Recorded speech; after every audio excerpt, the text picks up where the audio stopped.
Nabi Syaleh alaihissalam adalah seorang nabi yang diutus Allah Subhanahu wa Ta'ala untuk berdakwah kepada kaum Samud yang juga menyembah berhala seperti kaum sebelumnya. Nabi Syaleh telah berulang kali memperingatkan kaumnya dengan cara yang lemah lembut untuk tidak menentang dan menyimpang dari ajaran Allah.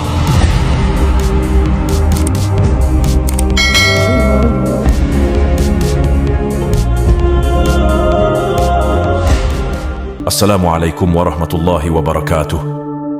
Wahai kaum muslimin yang budiman, salawat dan salam kita panjatkan kepada junjungan kita Nabi Muhammad Sallallahu Alaihi Wasallam. Terima kasih bagi yang sudah subscribe. Semoga kita semua mendapat syafaatnya di hari kiamat kelak. Amin ya rabbal alamin. Sekarang mari kita bahas tentang kisah kaum Samud beserta berbagai peristiwa yang mereka alami, dan bagaimana pula cara Allah menyelamatkan Nabi Syaleh dan orang-orang yang beriman kepadanya, dan bagaimana Allah membinasakan kaum Samud yang zalim dan kafir itu yang telah menentang Nabi Syaleh. Mereka adalah nama suatu kabilah atau suku yang terkenal dengan sebutan kaum Samud.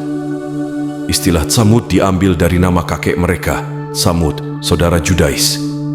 Keduanya adalah putra Abir bin Iram bin Sam bin Nuh. Mereka merupakan salah satu dari kabilah bangsa Arab yang menetap di daerah bebatuan yang terletak antara Hijaz dan Tabuk. Rasulullah pernah melewati daerah tersebut ketika beliau berangkat ke Tabuk bersama beberapa muslim yang menyertai beliau.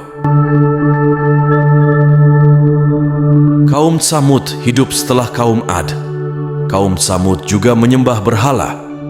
Oleh karena itu, Allah mengutus seorang hamba dan rasulnya dari kalangan mereka sendiri, yaitu Syaleh bin Ubaid bin Masih bin Ubaid bin Hadr bin Samud bin Atsir bin Iram bin Nuh. Beliau menyeru kaumnya agar menyembah Allah semata, tidak ada sekutu baginya. Allah berfirman yang artinya, dan kami telah mengutus kepada kaum Samud, saudara mereka Syaleh. Ia berkata, wahai kaumku, sembahlah Allah. Sekali-kali tidak ada Tuhan bagi kalian selain Dia. Sesungguhnya telah datang bukti yang nyata kepada kalian dari Tuhan kalian. Unta betina Allah ini menjadi tanda bagi kalian, maka biarkanlah ia makan di bumi Allah, dan janganlah kalian mengganggunya dengan gangguan apapun, yang karenanya kalian akan ditimpa siksaan yang pedih.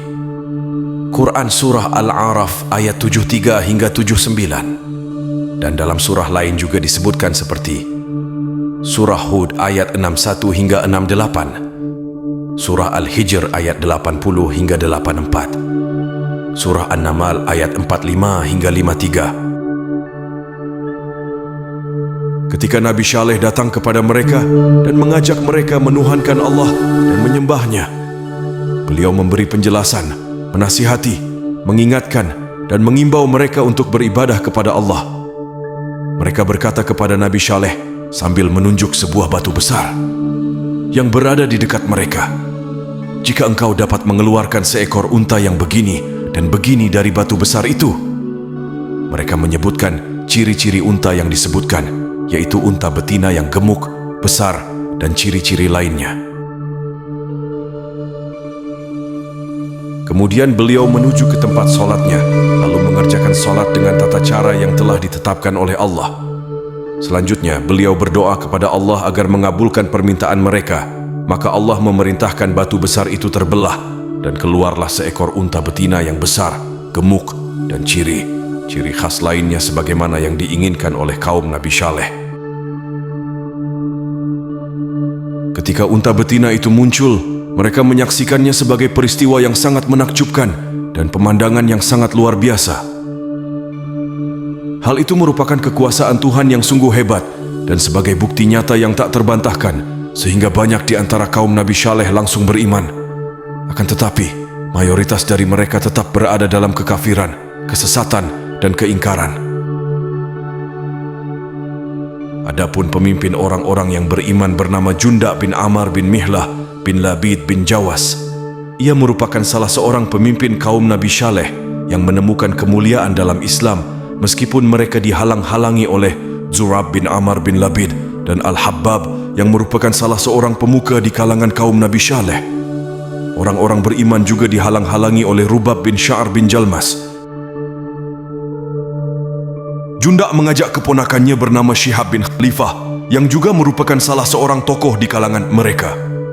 Sebenarnya ia tertarik dengan ajaran Islam, tetapi niatnya untuk masuk Islam dihalang-halangi oleh mereka.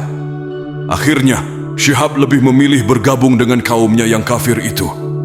Hal tersebut menimbulkan respons dari seorang Muslim yang bernama Mahrashi bin Ghanamah Az-Zamil. Semoga Allah senantiasa memberi rahmat kepadanya. Ditetapkanlah kesepakatan bersama agar unta betina itu dibiarkan hidup di tengah-tengah mereka, merumput dan minum sekehendaknya di tanah mereka. Unta itu datang dan pergi ke sumur setiap hari. Ketika sampai di sumur, unta itu meminum airnya untuk hari itu saja. Sementara itu, kaum Nabi Saleh datang ke sumur itu dan mengambil airnya untuk persediaan hari berikutnya. Demikian seterusnya. Ada yang mengatakan bahwa mereka meminum susu unta betina itu secukupnya. Waktu terus berlalu hingga para tokoh kafir dari kaum Nabi Saleh berkumpul dan bersepakat untuk menyembelih unta betina itu. Rupanya setan telah menguasai pikiran mereka.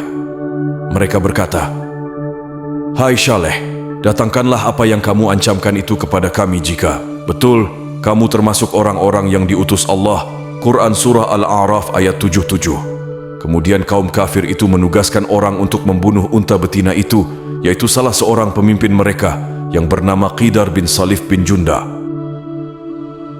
Akhirnya mereka berangkat dan mulai mengintai unta betina milik Nabi Saleh. Ketika unta itu melewati tempat yang diawasi oleh Mashra', ia langsung melemparkan anak panah ke arah unta itu hingga tepat mengenai tulang betisnya, sesuai dengan yang dikehendaki oleh mereka. Selanjutnya mereka memberi semangat kepada Qidar bin Salif untuk membunuh unta itu. Qidar segera menghunjamkan pedang dengan kerasannya ke arah unta itu, sehingga urat kaki unta itu putus seketika dan jatuh tersungkur ke tanah. Pada saat itu Qidar berteriak keras memperingatkan anak unta yang berada di dekat induknya yang sedang sekarat itu. Setelah itu, Qidar menusuk unta betina itu dan menyembelihnya sementara anak unta yang berada di dekatnya berlari segera naik ke puncak gunung yang aman. Lalu anak unta itu melenguh dengan keras sebanyak 3 kali. Abdul Razak meriwayatkan dari Muammar, dari seseorang yang mendengar perkataan Hasan al-Bashri, bahwa ia berkata, anak unta itu berkata, "Ya Tuhanku, manakah ibuku?" Setelah itu, ia masuk ke dalam batu dan menghilang di dalamnya. Namun ada yang mengatakan, mereka terus mengejar anak unta itu lalu membunuhnya juga. Atas kejadian itu Nabi Saleh berkata kepada mereka, "Bersukarialah kalian semua di rumah kalian selama 3 hari." Quran Surah Hud ayat 65. Maksudnya, tenggang waktu 3 hari setelah kejadian itu. Akan tetapi, mereka masih juga tidak percaya dengan janji ancaman Nabi Saleh yang telah didukung oleh bukti kebenarannya. Bahkan, sore hari setelah kejadian itu, mereka merencanakan pembunuhan terhadap Nabi Saleh. Mereka sangat menginginkan Saleh segera wafat menyusul kematian untanya. Ada 3 sebab murka Allah Subhanahu wa Ta'ala sehingga menurunkan azab kepada kaum Tsamud. Ini merupakan sebagai puncak kekafiran atas mereka. Terima kasih sudah subscribe, semoga dibalas oleh Allah. Mereka menentang Allah dan Rasul-Nya karena telah melanggar larangan menyembelih unta betina yang telah dijadikan Allah sebagai salah satu tanda mukjizatnya bagi mereka. Kemudian mereka sendiri yang meminta kepada Nabi Saleh untuk segera didatangkan azab bagi mereka. Allah berfirman dalam Quran Surah Hud ayat 64, "Dan janganlah kalian mengganggunya, unta betina itu, dengan gangguan apapun yang akan menyebabkan kalian ditimpa azab yang dekat." Lalu mereka mendustakan Nabi Saleh yang telah menunjukkan dalil yang jelas dan pasti atas kenabian dan kebenarannya, padahal mereka mengetahui hal itu secara langsung dan benar-benar nyata. Ketika Allah menurunkan batu-batu yang melempari ke-9 laki-laki tersebut dan mengirim mereka terlebih dahulu ke neraka sebelum kaum Tsamud yang kafir itu menyusul mereka. Keesokan harinya, di hari pertama, wajah kaum Tsamud mendadak berubah menjadi berwarna kuning, persis seperti yang diancamkan oleh Nabi Saleh. Selanjutnya, pada sore hari mereka berkata, "Oh, sehari telah berlalu dari ketentuan 3 hari yang dijanjikan azab." Pada hari Jumat di hari kedua, wajah mereka berubah menjadi merah. Pada sore harinya mereka berteriak, "Oh, sudah berlalu dari 2 hari yang telah dijanjikan azab." Selanjutnya, pada hari ketiga dari hari-hari mereka bersukaria, yaitu hari Sabtu, wajah mereka berubah menjadi hitam. Pada sore harinya mereka berteriak, "Oh, telah berlalu hari-hari yang telah dijanjikan azab." Kemudian esoknya, ketika matahari terbit di pagi hari Ahad, terdengarlah suara guntur yang menggelegar sangat keras dari langit yang berada di atas mereka. Sementara itu, gempa yang sangat dahsyat berguncang dari dalam bumi yang berada di bawah mereka, sehingga nyawa-nyawa melayang berjatuhan. Setelah itu, bumi kembali tenang dan tidak ada lagi guncangan. Suara guntur yang menggelegar terhenti seketika. Allah berfirman yang artinya, "Maka jadilah mereka mayat-mayat yang bergelimpangan di tempat-tempat tinggal mereka." Quran Surah Al-A'raf ayat 78. Na'udzubillah.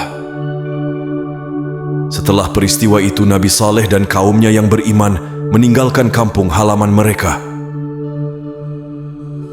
Allah berfirman, maka Saleh meninggalkan mereka seraya berkata, "Wahai kaumku, sesungguhnya aku telah menyampaikan kepada kalian semua amanat Tuhanku, dan aku telah memberi nasihat kepada kalian. Tetapi kalian tidak menyukai orang-orang yang memberi nasihat." Quran Surah Al-A'raf ayat 79. Terima kasih sudah menonton.